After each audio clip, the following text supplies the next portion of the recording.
Alors, ce que je vous propose peut-être pour démarrer, avant d'écouter, messieurs, dames, les dirigeants d'entreprise, vos retours, votre regard justement sur ce sujet de l'attractivité économique.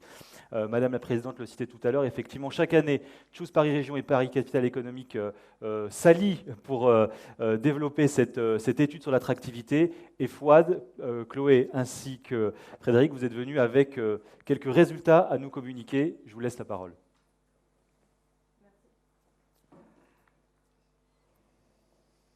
Qui démarre? C'est moi. Merci beaucoup. Très heureuse d'être parmi vous aujourd'hui pour cette nouvelle édition du Global Cities Investment Monitor. Peut-être une petite précision avant de commencer sur Paris-Île-de-France Capital Économique. Qui sommes-nous ? Nous sommes un think et do tank dont le rôle qui a d'abord été créé il y a une trentaine d'années par une cinquantaine d'entreprises de dimension internationale et qui est soutenu aussi par la CCI Paris-Île-de-France et par la métropole du Grand Paris. Et notre rôle est de faire du Grand Paris le pionnier et le leader des transitions. C'est-à-dire, qu'est-ce que nous faisons ? Nous décryptons par une activité de veille, de benchmarking et d'études et aussi d'intelligence collective, nous appuyant sur les retours terrain des grandes entreprises qui nous soutiennent. Donc ça, c'est le côté think. Donc on étudie les grandes tendances de l'attractivité, notamment naturellement sur le territoire, mais aussi à l'international. Et le côté du do tank, c'est le fait que nous mettons en mouvement l'ensemble de ces acteurs en portant des propositions au plus haut niveau, mais également en portant certains projets. Donc, Paris-Île-de-France Capital Économique a créé ce format et nous sommes particulièrement contents de le faire aujourd'hui avec Choose Paris Region. Donc, on allie nos forces sur ce format pour pouvoir étudier la question des IDE, donc des investissements directs étrangers. Je tiens à préciser que quand on parle d'IDE, sur ce format, on parle uniquement des projets en greenfield, donc de création de projets sur le territoire. Et ce format est très intéressant puisque nous l'avons depuis 14 ans. Alexandra Dublanche l'a signalé dans son introduction. Ça nous permet d'avoir une profondeur temporelle. En revanche, ce que je tiens également à préciser en introduction, c'est que dans le fait qu'aujourd'hui nous traversions des temps qui sont incertains, et je remercie Claire Charvier d'avoir très bien présenté, j'avais énormément d'éléments à dire dans l'introduction que vous avez déjà présenté, donc du coup je prends un peu plus de temps sur la méthodologie, mais justement dans ces temps incertains, on a besoin de plus en plus de connaissances. Et c'est pour ça que nous faisons évoluer aujourd'hui, avec l'aide à la fois d'Opinionway et de Choose Paris Region, le format du GCIM pour en avoir un document qui est de plus en plus stratégique d'intelligence économique. C'est-à-dire que derrière les chiffres, aujourd'hui on va vous présenter très rapidement quelques chiffres, mais il y a beaucoup de matière et d'intelligence derrière l'étude de ces chiffres. Et je vous invite du coup, si vous souhaitez en savoir plus, notamment à suivre nos publications, mais aussi à prendre contact avec nous pour qu'on puisse voir finalement qu'est-ce qui se cache derrière le fait qu'un projet d'investissement, on peut les compter, dire c'est un projet ici, un autre projet c'est un projet ici, mais derrière ça en fait ce sont un nombre d'emplois, ce sont des impacts sur l'économie, c'est la capacité à créer une économie territoriale qui est soit productive, soit destructive, et tout ça grâce à ces données et grâce à toute l'étude que nous faisons derrière, on peut le faire aujourd'hui. Et je remercie justement Fouad et ma collaboratrice Anaïs qui est derrière pour l'excellent travail qu'ils ont pu faire cette année. Maintenant que cette introduction est posée, rentrons dans le vif du sujet. Donc, année 2022, effectivement, une année de reprise post-Covid qui a été marquée par de multiples crises. Mais ce qui est assez fascinant dans les chiffres qui sont présentés par Fouad, et je vais te laisser la parole tout de suite, c'est le fait que même si on est sur une polycrise, on est sur un système qui est très résilient. Oui, bonjour tout le monde. Je vais passer rapidement parce qu'on a pris un peu de temps. Sur cette slide-là, on voit à peu près la stabilité des IDI au niveau mondial. C'est l'une des rares slides où on trouvera le nombre d'emplois. Toute l'étude est basée sur le nombre de projets. Donc les IDI qui remontent, on voit la petite pente liée au Covid. Je ne vais pas reciter, comme disait notre collègue de l'OCDE, toutes les crises qui sont venues un peu perturber le flux des investissements mondiaux. Et donc en 2020, on voit cette baisse-là sur le nombre de projets qu'on essaie de rattraper et qu'on a rattrapé en 2021 et en 2022. On a une tendance, et c'est aussi les rares chiffres qu'on va vous donner sur 2023, parce que cette étude porte sur l'année 2022. Pour l'instant, on est à peu près à 12 500 pour les 3 premiers semestres de 2023 et on est sur une création d'à peu près 2 300 000 emplois. Donc les IDI génèrent des projets, mais également énormément d'emplois. On a une augmentation du nombre d'emplois moyens, 138 emplois moyens par projet en 2022 contre 122 en 2021. Enfin, un zoom sectoriel aussi pour vous dire que ce sont les TIC. On en a parlé dans la présentation de l'OCDE, tous les processus de digitalisation. Et donc les TIC représentent, d'ailleurs comme l'année précédente, la part la plus importante des investissements dans le monde. Sur cette deuxième slide, on rentre dans la répartition des investissements par continent. Et là, on voit que l'Europe est quand même le continent le plus important et le plus attractif. En 2022, nous avons capté 44% des investissements mondiaux. Ça reste très important, malgré une baisse d'à peu près 6 points de pourcentage, avec des IDI qui augmentent au niveau du Moyen-Orient, au niveau de l'Asie-Pacifique aussi. Plutôt l'Asie-Pacifique, pardon, qui a vu sa part diminuer, notamment à cause du Covid et du plus gros acteur, je dirais, de cette partie du monde qui est la Chine, qui suit une trajectoire un peu inverse par rapport au continent européen. Et là, c'est à toi. Donc sur cette slide qui peut sembler un peu complexe, qu'est-ce que vous voyez ? Vous voyez dans chacun des ronds, donc vous avez des zones géographiques, l'Europe, l'Asie-Pacifique, le Moyen-Orient et l'Amérique du Nord, et les différents tracés vous montrent d'où viennent les investissements vers ces régions. Donc ce qu'on peut voir, c'est la prédominance sur cette slide du bleu, donc c'est de l'Europe, qui est le plus gros investisseur vers tous les continents. Mais aussi, ce qu'on voit et qui est très intéressant, c'est qu'au niveau européen, ce sont les Européens qui sont les plus gros investisseurs sur le continent. Ce qui est aussi assez intéressant, c'est de voir non seulement ces répartitions, mais c'est aussi voir les mouvements. Donc, est-ce que ça a augmenté ou est-ce que ça a baissé par rapport à l'année dernière ?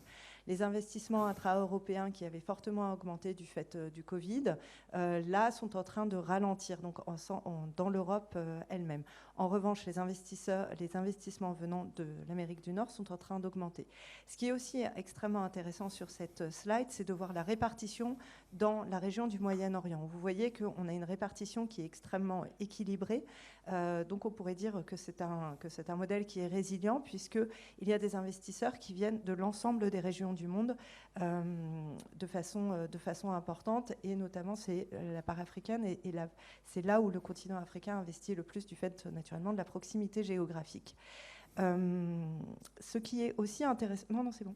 Ce qui est aussi intéressant, c'est que maintenant, là, vous aviez les régions, et notre étude a pour intérêt majeur, c'est de pouvoir étudier au niveau des métropoles. Et je suis ravie que Madame Charbier, vous ayez fait cette précision méthodologique sur quel est finalement le bon périmètre à prendre en considération. Et c'est tout un vrai sujet. Cette année, on a fait un vrai nettoyage sur ça, sur ces données. Et donc, ce que l'on peut dire aujourd'hui, et les résultats qui sont absolument stupéfiants, c'est que, première lecture, le top 4 reste identique à celui de l'année dernière, et Paris est très bien positionné, puisqu'il est positionné en 4e position. Donc, on pourrait s'arrêter là, mais ce qui est le plus fascinant, en définitive, de ce graphique, et c'est là où on a besoin d'intelligence économique, vous le comprenez tout de suite, c'est la place fantastique qu'a pris Dubaï, puisqu'ils ont quasiment doublé en un an le nombre d'investissements directs étrangers sur leur territoire. Et ce qui est aussi extrêmement intéressant, c'est si on ne s'arrête pas uniquement à la lecture des 4 premiers et qu'on voit plus loin, si on regarde la croissance du nombre d'investissements, si sur la zone européenne, finalement, Paris se trouve dans la moyenne européenne, sauf Lisbonne qui augmente de 60%, on voit par contre que notamment des villes indiennes ou au Qatar ont augmenté sur des chiffres qui sont encore plus importants que ceux de Dubaï. Donc même s'ils partent de plus loin, on voit des progressions qui sont extrêmement importantes. Donc on peut dire que là, le monde est en train de bouger. C'est un monde aussi d'opportunités qui sont à saisir, parce que même s'il y a une aversion au risque pour les IDE, on voit que sur certaines régions, ça augmente, et donc il y a des opportunités à saisir. Et si on regarde aussi la question qu'on s'était posée et qui est aussi extrêmement intéressante, c'est finalement il y a des concentrations d'IDE, comment est-ce qu'on peut les expliquer ? Est-ce qu'à partir du moment où on est sur l'échelle de la ville, est-ce que finalement on a une concentration des IDE qui sont très importantes sur certaines villes parce qu'on a un système de réseau urbain à l'échelle du pays qui est macrocéphale ? typiquement la France avec Paris, ou est-ce que finalement on a des facteurs d'explication qui peuvent être autres? Donc on a fait un travail qui était assez fin de pouvoir comprendre finalement le taux de concentration des IDE en fonction de la macrocéphalie des pays.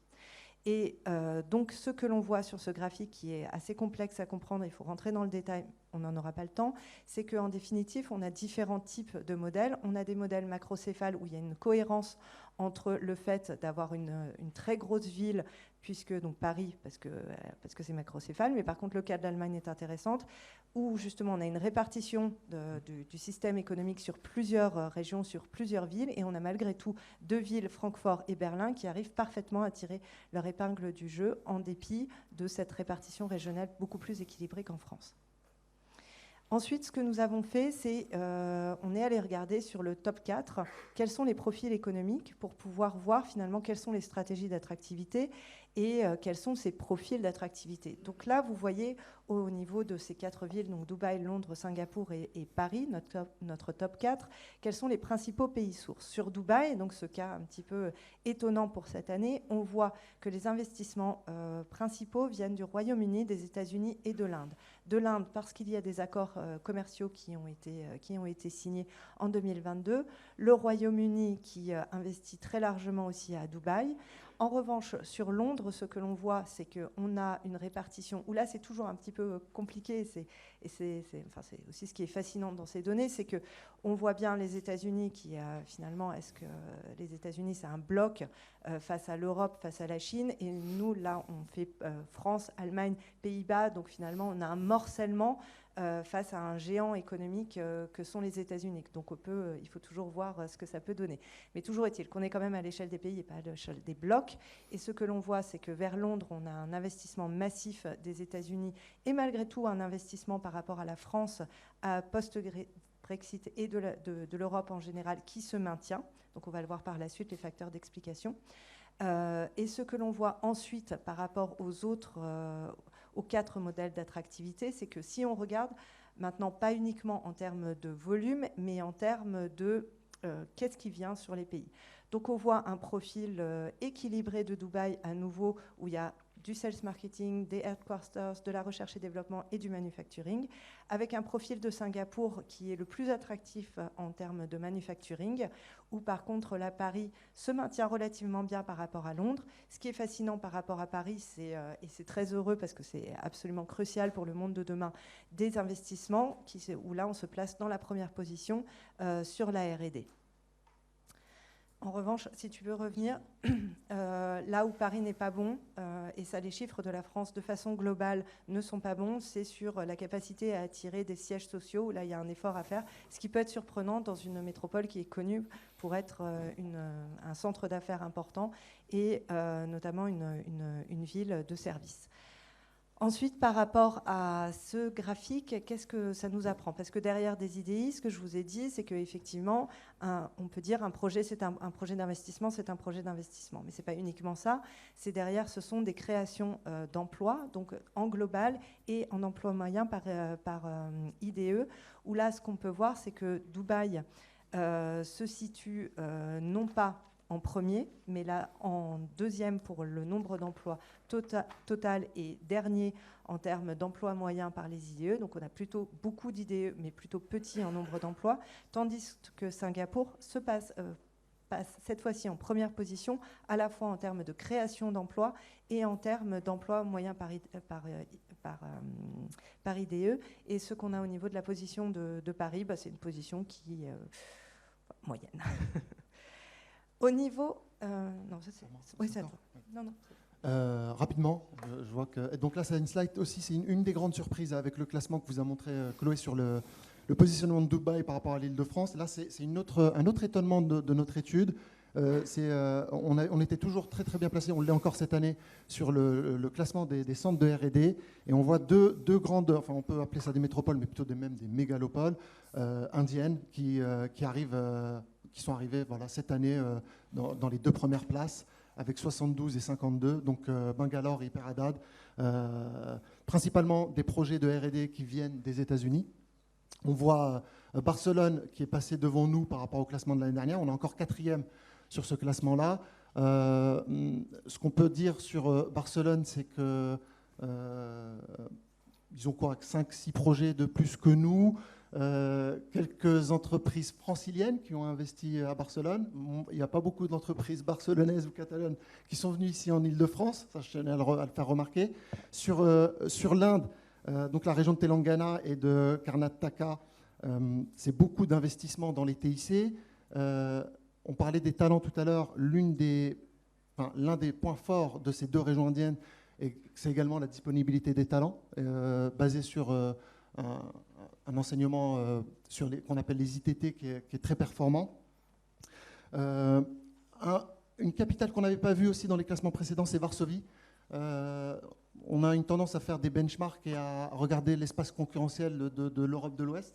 On ne fait pas trop attention à ce qui se passe dans ce qu'on appelle communément l'Europe de l'Est, mais il faut regarder un peu ce que fait la Pologne et Varsovie. L'année dernière, vous avez les plus grands centres de R&D qui se sont ouverts, Intel, Google, Microsoft.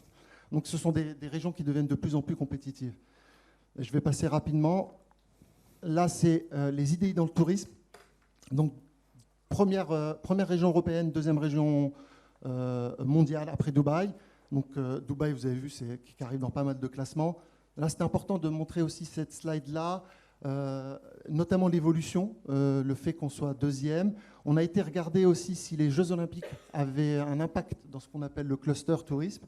Et donc, on a été regarder en Chine, au Brésil, au Japon, et on me dit d'arrêter.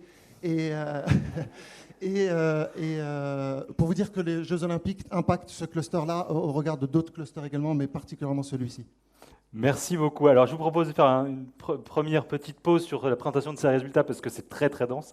Et l'idée, c'est aussi de pouvoir avoir un peu la parole à nos invités qui nous ont fait l'amitié de venir cet après-midi. Peut-être simplement un petit mot, Lynn Vissovel, parce que je sais que vous êtes très attendu en fin de journée. Et donc, ça nous intéressait quand même aussi d'avoir un peu votre regard là, sur ce qui a été présenté. Et d'ailleurs, peut-être aussi en complément de ce que disait Madame Charby tout à l'heure, qui était très intéressant finalement. Quand on accueille une population, on a besoin d'un certain nombre d'infrastructures et vous représentez, j'allais dire, une partie de cette infrastructure à travers les écoles internationales. Quel regard justement votre groupe aujourd'hui, qui est très implanté dans le monde avec notamment des écoles en Île-de-France, comment vous regardez aujourd'hui finalement cette attractivité, ces chiffres-là qui sont présentés? Alors, d'un très bon œil, parce qu'on le voit. On va peut-être allumer votre micro, si c'est bon. Voilà. Effectivement, nous, on a vu l'attractivité de Paris se développer. On a vu clairement dans les dernières années, et oui, notamment depuis l'arrivée du président Macron. Et c'est important qu'on conserve une infrastructure d'école en développement. Alors, Madame la présidente de Choose Paris Region a dit effectivement que les infrastructures publiques allaient se développer dans le secondaire, ce qui est une bonne chose. Il faut continuer aussi de développer les infrastructures dans le privé, parce que beaucoup de cadres internationaux vont rechercher des curriculums qui ne sont pas le curriculum français, comme par exemple celui de l'International Baccalaureate, qui est enseigné en 5000 écoles dans le monde, et que quand un grand groupe va leur proposer un contrat, ils vont d'abord regarder s'il y a une école qui correspond à ce qu'ils souhaitent, et ils vont dire oui au projet de venir en France uniquement s'il y a l'école qui leur correspond. Voilà, donc c'est extrêmement important qu'on maille bien le territoire, et notamment Paris. Aujourd'hui, pour vous donner une idée, il n'y a que 2 écoles à Paris qui enseignent l'International Baccalaureate, du primaire jusqu'au secondaire, ce qui est très peu pour une ville de la taille de Paris.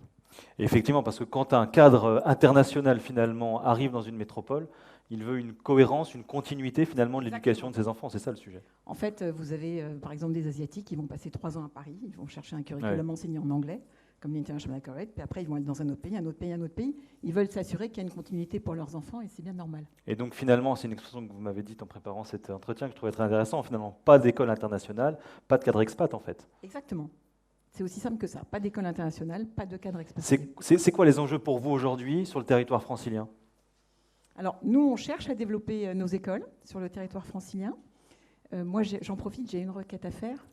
Bon, c'est le moment de faire passer des messages. Mon principal frein, étonnamment, pour développer des écoles internationales aujourd'hui, c'est le plan d'urbanisme de Paris. Alors pourquoi? Alors ça, c'est pas tout à fait la même maison. Mais bon. C'est pas vous, mais on a tous une politique d'influence les uns sur les autres. Et juste pour que vous sachiez, à Paris, les écoles primaires et secondaires, elles sont classées dans une classe d'actifs qui s'appelle les établissements d'intérêt collectif et services publics. C'est censé nous protéger, c'est censé nous donner des bâtiments, sauf qu'il n'y en a pas, des bâtiments EISCP disponibles. Et moi, j'ai besoin de pouvoir louer des bureaux et de les transformer en école. Et aujourd'hui, je ne peux pas faire ça. Et aujourd'hui, vous ne pouvez pas, Non. Voilà, donc il faut m'aider, il faut que l'urbanisme de Paris, si vous pouvez nous aider, Madame la Présidente. Madame la Présidente tient à votre disposition une liste de communes susceptibles de pouvoir vous accueillir, a priori. Ça peut Mais être... Paris Intramuros, il y a de la demande, et notamment dans l'Est parisien, il y a beaucoup de demandes. Ouais. Et alors ça, effectivement, c'est un sujet, c'est le sujet de l'accès aux bureaux, aux locaux, aux fonciers, d'une certaine manière. De manière plus générale, on évoquait souvent, et ça a été évoqué notamment dans ces interventions, les sujets réglementaires, parfois les longueurs administratives. Comment est-ce que vous regardez ça peut-être à l'échelle d'autres territoires ou d'autres métropoles mondiales qui ont peut-être fait parfois des chocs de simplification ou des accélérations en la matière? Alors dans nos écoles, nous avons, on va dire internationales, nous avons plus de 80% de professeurs étrangers qui viennent vraiment de tous les continents. Je rejoins Madame la Présidente qui disait qu'il fallait de la simplification administrative, notamment sur l'obtention de visa. Ça peut être extrêmement long. L'obtention d'un numéro de sécurité sociale, ça peut prendre jusqu'à 10 mois d'obtenir un numéro de sécurité sociale.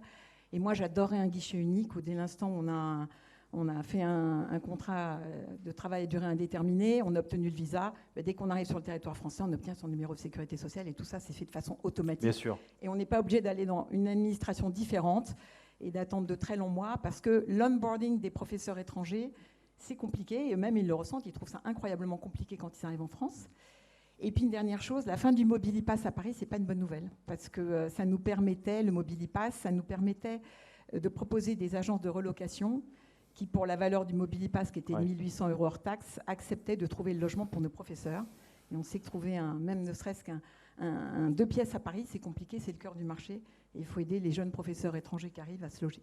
Alors on dit souvent que le diable est dans les détails, mais là effectivement on est sur des sujets très techniques, très, très niches d'une certaine manière, et c'est plutôt ces sujets-là, j'allais dire, au regard du reste et de ce qui a été évoqué, qui aujourd'hui sont plutôt considérés comme des freins de votre part. Oui, disons que ça ne nous décourage pas, loin de là, bien évidemment. Ne vous inquiétez pas, mais ça crée des lourdeurs et ça crée surtout... il se parle, le marché des professeurs internationaux, c'est un marché mondial. Un professeur, quand vous voyez son CV, il a vécu dans les 4 continents. Ils se parlent entre eux, les professeurs aussi. Ils vont aller plus facilement dans un pays où c'est facile. Il y a un sujet d'attrait des talents pour vous aussi, en fait. Donc on est aussi sur ces marchés-là dans une compétition mondiale. Oui, complètement. 9 écoles en Ile-de-France aujourd'hui sur la région. C'est quoi les projets pour Globe Educate dans les prochaines semaines, les prochains mois, les prochaines années? Continuer à ouvrir des écoles, et notamment sur le territoire francilien, parce qu'effectivement, Paris, c'est parce qu'il y a de la demande. Parce qu'il y a de la demande, parce qu'il y a aussi des territoires plus développés que d'autres. Soyons clairs, aujourd'hui, l'ouest parisien est beaucoup plus développé que l'est parisien.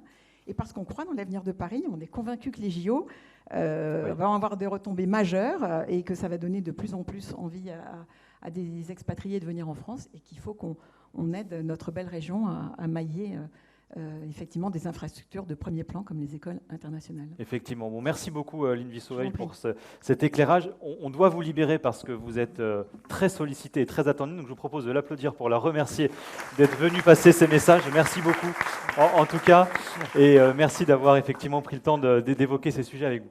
Alors peut-être, je vous propose éventuellement peut-être avec vous, Frédéric Michaud, de poursuivre pour pouvoir effectivement avancer un petit peu. Et ensuite, on écoutera avec grand plaisir Olivier Perret et Laurent Gangan sur ces sujets d'attractivité, de la même manière qu'on a échangé avec Lynn Sauveil, notamment, donc c'est sur ces sujets d'attractivité. Frédéric, c'est à vous.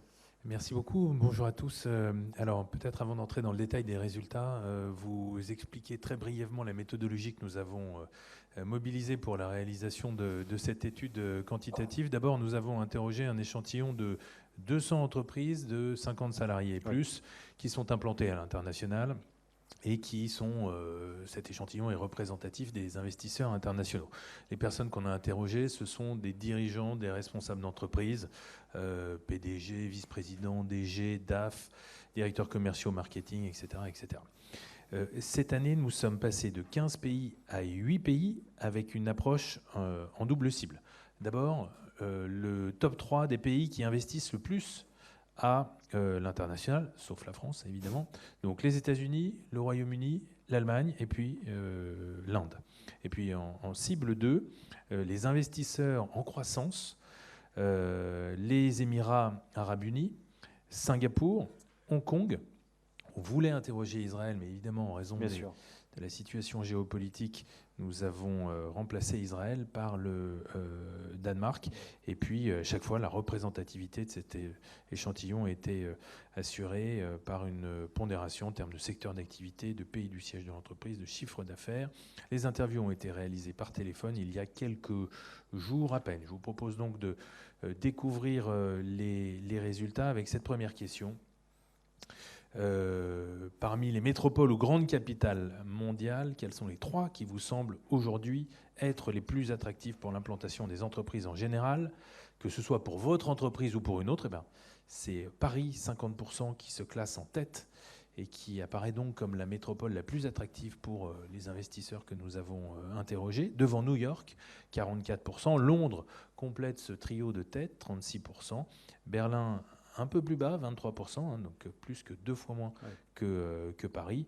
Et puis je vous laisse prendre connaissance des autres villes. Au total, on a donc 5 villes européennes dans ce top 10, une ville américaine, 3 villes asiatiques, et puis une ville du Moyen-Orient, Dubaï. Paris accueillera, vous le savez, les Jeux Olympiques et Paralympiques de 2024 pour 55% des investisseurs internationaux. Eh bien, ça améliore l'attractivité de Paris et de sa région pour l'implantation d'entreprises en général. Ça a même un impact fort, oui, tout à fait, pour 23% d'entre eux, même si on observe que 45% nous disent que ça contribue plutôt pas ou plutôt pas du tout à l'attractivité générale. Quels sont maintenant les critères d'investissement qui semblent les plus importants? On voit qu'il y en a 3 qui se détachent peut-être des autres. L'engagement écologique, qui est jugé très important par 72% des investisseurs internationaux que nous avons interrogés. C'est dire à quel point c'est un résultat massif et répandu. Ensuite, l'investissement public et le soutien de l'État aux entreprises, 70%. On peut d'ailleurs rapprocher cela de la stabilité politique et la sécurité juridique. Et puis, en 3e critère, les infrastructures, 69%, on en parlait tout à l'heure. D'autres critères en dessous qui sont évidemment des critères très importants, mais dans une moindre mesure, la disponibilité du personnel qualifié, la qualité de vie qu'on peut rapprocher d'ailleurs de l'engagement écologique, l'innovation, la recherche, l'accès au marché à proximité, puis les services fondamentaux, le dynamisme des marchés, tout cela est au-delà de 50%. Tout est très important, mais vous voyez, on a quand même une hiérarchie qui se détache, et donc l'engagement écologique qui apparaît très nettement.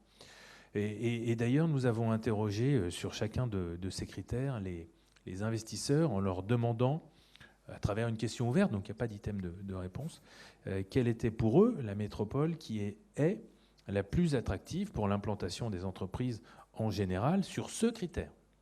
Eh bien, sur le critère de l'engagement écologique, c'est Paris qui est cité spontanément en premier, 17% devant Londres, 14%, Berlin, 12%, Tokyo, 11% et New York. Alors pourtant, il faut tout de même nuancer cette perception écologique de Paris quand on les interroge dans une question ouverte, dans une question fermée, non plus dans une question ouverte cette fois-ci, et qu'on demande aux investisseurs internationaux s'ils perçoivent Paris et sa région comme un territoire engagé au point de vue écologique, seulement un tiers qui répond oui et 9% tout à fait. Donc là aussi, on voit bien que même si on est meilleur que les autres, on a encore des marges de progression qui sont extrêmement fortes, puisque 2 tiers des investisseurs internationaux disent qu'on n'est plutôt pas, voire pas du tout, engagés dans ce domaine. Voilà ce qu'on pouvait dire pour les principaux résultats de cette enquête. Et merci Frédéric pour l'aspect synthétique de ces informations. Alors justement, on va reprendre dans les 10 minutes, 15 minutes qui nous restent, effectivement, un petit échange avec nos dirigeants qui sont avec nous. Peut-être démarrer avec vous, Olivier Perret. Comment est-ce que finalement vous regardez un petit peu ces chiffres d'une certaine manière? Je le rappelle, PDG de SLB France, qui est le nouveau nom de Schlumberger, pour ceux qui ne l'auraient encore pas intégré en l'occurrence. Quel regard justement vous avez sur ces chiffres? Et puis j'allais dire peut-être finalement quelles sont de manière générale les externalités positives que vous regardez vous sur cette région et qui font penser qu'une entreprise mondiale comme la vôtre, même si elle est d'origine française, vous aimez le rappeler, a toute sa place encore aujourd'hui sur ce territoire. Oui, bonjour à toutes et à tous. Oui, merci d'avoir mentionné le fait, je suis sûr que si j'avais fait un petit sondage là, SLB, personne ne connaît, donc on vient de changer, c'est le groupe Schlumberger, j'espère que vous connaissez tous et toutes. On est presque centenaire, on a changé notre nom juste pour le petit clin d'œil important qu'on a entendu tout à l'heure, c'est que on travaille dans l'énergie depuis très longtemps, une start-up française, comme vous l'avez dit, mais maintenant très internationalisée, et on s'inscrit complètement dans la transition énergétique. Donc on va en parler d'un point de vue attractivité. On a vu que les investisseurs parlent de... Donc je rebondirai d'abord là-dessus. C'est qu'on a une opportunité extraordinaire en France en général et dans la région, dans Paris et sa région, parce qu'il y a des messages forts qui ont été portés, qui sont portés par le gouvernement en particulier, pour dire on va faire de la France le pays de l'industrie verte. Et ça veut dire, et grâce à quoi? Grâce à une énergie décarbonée, une électricité décarbonée, en quantité. Et donc, venez en France, parce que si vous voulez développer vos activités dans ces secteurs-là, alors c'est le pays où il faut être. Pour pas prendre, on n'a pas beaucoup de temps, j'ai cru comprendre. Donc, on a 3 critères. Moi, je dirais, il y a 3 critères. Je retrouve parfaitement tout ce qui a été montré jusqu'à présent, à l'exception d'un, qui n'a pas été suffisamment montré à mon ami. Il a été un peu montré à la fin. Nous, ce qui nous attire en tant que grand groupe, continuellement, on investit continuellement en France et aussi à Paris, enfin dans la région parisienne, c'est la recherche, c'est la R&D. Paris et sa région en particulier, première région européenne de concentration de R&D, de sciences, premier quantité de dépôts de brevets. Et donc, quand on veut faire de la transition, quelle qu'elle soit numérique, qu'elle soit énergétique, écologique et autres, il faut de la techno. Et pour avoir accès à de la techno, il faut de la science. Donc, je dirais, nous, premier critère, c'est cet accès-là avec des leaders mondiaux. On ne le dit pas assez. Je prends le CEA, qui est numéro 1 mondial de dépôt de brevets dans l'hydrogène, par exemple. Tout le monde parle de l'hydrogène. Il se trouve que c'est en France qu'on dépose le plus de brevets, on a le plus de savoir dans ces thématiques-là. Deuxième critère qui est essentiel, en tout cas pour nous, c'est le fait d'avoir une infrastructure manufacturière présente déjà. Si vous n'en avez pas, c'est compliqué. Bien sûr. Compliqué de démarrer une usine from scratch. Il y a tous les aspects de foncier et tout ça, c'est compliqué un peu partout. Mais c'est surtout toute la supply chain, toute la relation avec les sous-traitants, toutes les PME, toute cette infrastructure-là. Donc il faut, à mon avis, et c'est un message que je passe aussi, il faut absolument chérir. Quand il y a des usines dans le coin, il faut surtout les garder et les aider à se développer et à faire leur transition s'il y a besoin de faire une transition. Allez-y, pardon. Troisième élément, puis ça y est, je vous laisse après. Non, Troisième élément, c'est l'écosystème. C'est vous à choose. C'est comment fait-on pourquoi l'écosystème? Et l'écosystème, ça veut dire le public, le privé, les gros, les petits, l'enseignement, l'éducation, le foncier, l'infrastructure, tous ces trucs-là. Un industriel, même s'il est grand et gros, est incapable de porter tous les risques afférents à une nouvelle implantation ou à un développement industriel. Donc il faut répartir ces risques. Et ces risques, on les répartit quand il y a un écosystème accueillant localement, en particulier politique, d'une région qui dit « moi je m'inscris pour développer et aider mes industriels autour de moi à se développer ». Voilà. J'en reste là pour l'instant. Alors, peut-être une petite question, puisque tant que vous avez encore le micro, mais très rapidement, parce que vous parliez effectivement, vous releviez au début de votre intervention le sujet de l'image liée effectivement aux actions environnementales, ce qui est soulevé effectivement dans les échanges, dans le baromètre. C'est plus que de l'image. Alors, 7 milliards dans l'hydrogène, c'est des belles images. Et ben c'est justement la question que j'allais vous poser. Comment est-ce que cette image, selon vous, elle se nourrit? Elle se nourrit effectivement par des investissements qui sont des investissements tangibles et réels. Oui, c'est des investissements. J'ai parlé de brevets tout à l'heure. Le brevet, c'est de l'investissement intellectuel. C'est tous ces aspects-là qui font que l'écosystème est ultra riche. Et la politique qu'on a aujourd'hui, qu'on entend, et je salue le gouvernement pour ça, en disant on va faire de notre pays le pays qui va développer l'industrie verte, et grâce au renouvellement de notre nucléaire, qui va nous donner cet avantage compétitif par rapport à tous les autres, d'avoir de l'électricité bas carbone, pas chère, continue et disponible, bah oui, ça fait toute la différence à mon avis. Laurent Gangan, même question. Quel regard, j'allais dire, quels ont été finalement les atouts de ce territoire qui ont conduit votre entreprise à Hitachi, je le rappelle, groupe japonais, effectivement à conforter ses positions sur la région Île-de-France? Alors tout d'abord, merci pour l'invitation de Choose Paris Region, de nous avoir invités. Juste pour ceux qui ne connaissent pas très bien Hitachi, une présentation du groupe. Donc nous sommes un groupe japonais, industriel et aussi très présent dans les technologies de l'information, avec 300 000 employés dans le monde, à peu près 80-85 milliards de chiffre d'affaires en dollars, et plus de 800 filiales dans le monde. En Europe, nous sommes environ 15 000, en France, 2500, 3000, avec des activités très importantes encore dans les technologies de l'information, dans les systèmes ferroviaires et aussi dans l'énergie avec Hitachi Energy. Donc tout d'abord, je voulais revenir sur la présentation de Madame Charbit avec tous les critères, etc., que j'ai trouvé extrêmement intéressante et très alignée avec les critères que nous regardons, bien que, évidemment, votre présentation était bien plus complète que ce que nous avons en tête, nous avons construit jusqu'ici. Il y a un élément qui ressort, qui est important, qui a été mentionné à plusieurs reprises, c'est effectivement l'aspect international.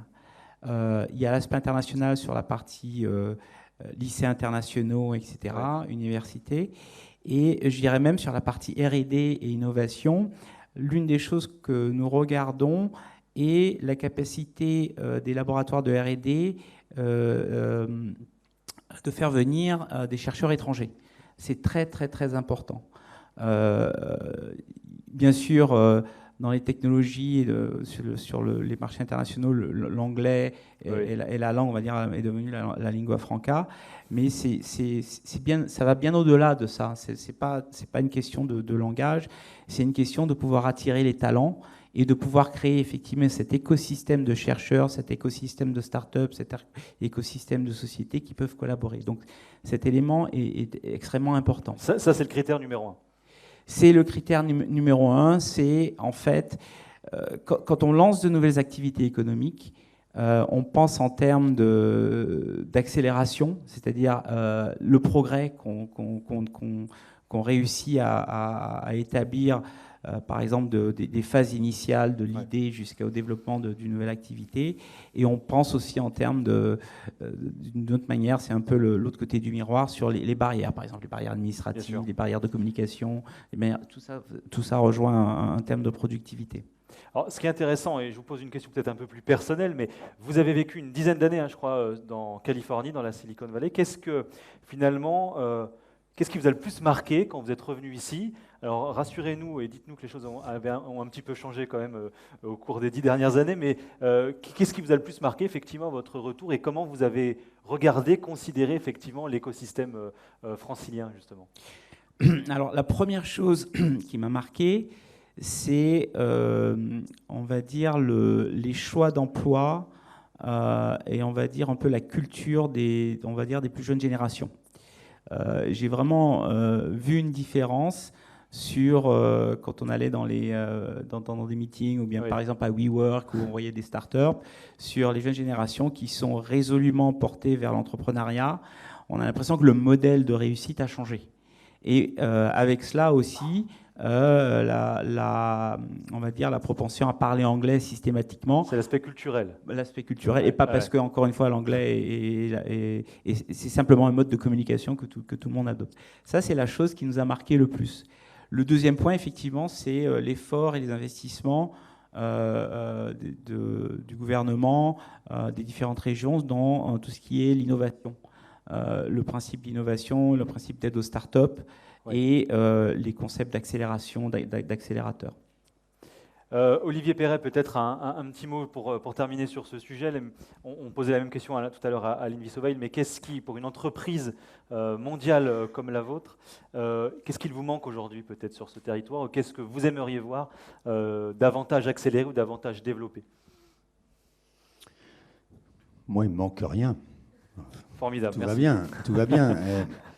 Voilà, la seule chose, je pense, qui est importante, c'est qu'on se lance tous, on fait des investissements, en particulier, j'en ai assez parlé, sur la transition énergétique. Je crois que c'est une opportunité extraordinaire pour notre pays et pour notre région ici. La clé là-dedans, c'est qu'il y ait des sorties marché. C'est-à-dire, on est un industriel, on va investir. Je vous donne un petit exemple, puisqu'il est francilien.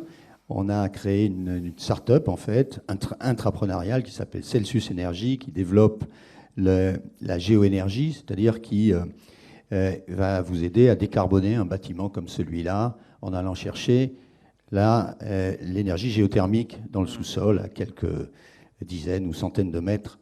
On fait un forage, on va puiser les calories du sous-sol, parce que vous savez, le sous-sol est toujours autour de 15 degrés. Donc on prend des trucs à 15 degrés, on met ça dans une pompe à chaleur, ça vous chauffe un bâtiment. Et puis l'été, quand vous avez trop chaud, vous prenez les calories du bâtiment, vous les remettez dans le sol. Et vous ne créez pas d'îlot de chaleur, entre parenthèses. Okay, donc vous divisez par 10 le CO2, et vous divisez par 4 votre facture énergétique. Okay, donc on fait ça. Ce qui est important pour un industriel qui lance ça, c'est d'avoir un marché derrière. Parce que c'est sympa d'avoir développé toute la techno et tout. Si on n'a pas de marché, c'est pas terrible. Hein, et là, je me retourne vers, il y a peut-être des élus, il y a peut-être ici, il faut aussi il y a aussi des marchés publics. Okay, et il faut que tout ça, ça aide. C'est-à-dire, je parlais de l'écosystème tout à l'heure, la chaîne de valeur, elle doit être entière. Si elle n'est pas entière et qu'on fait des petits bouts sur lesquels on investit, même si la techno, tout ça, le produit est super, si on n'a pas moyen après de concrétiser l'investissement, on est mal. Donc je dirais, mettons-nous tous ensemble autour d'une table pour s'assurer qu'à chaque fois qu'on a ces opportunités d'investissement, en particulier autour de la transition énergétique, on s'assure qu'il y ait, au niveau des territoires en particulier, une chaîne de valeur complète. Et avec des clients à la fin, effectivement. Merci beaucoup. On va s'arrêter là parce qu'on pourrait continuer encore pendant 30 minutes, même 1 heure à discuter de ces sujets. On peut les remercier, les applaudir une nouvelle fois d'être venus nous donner leur témoignage et ces quelques chiffres. Merci beaucoup à vous tous.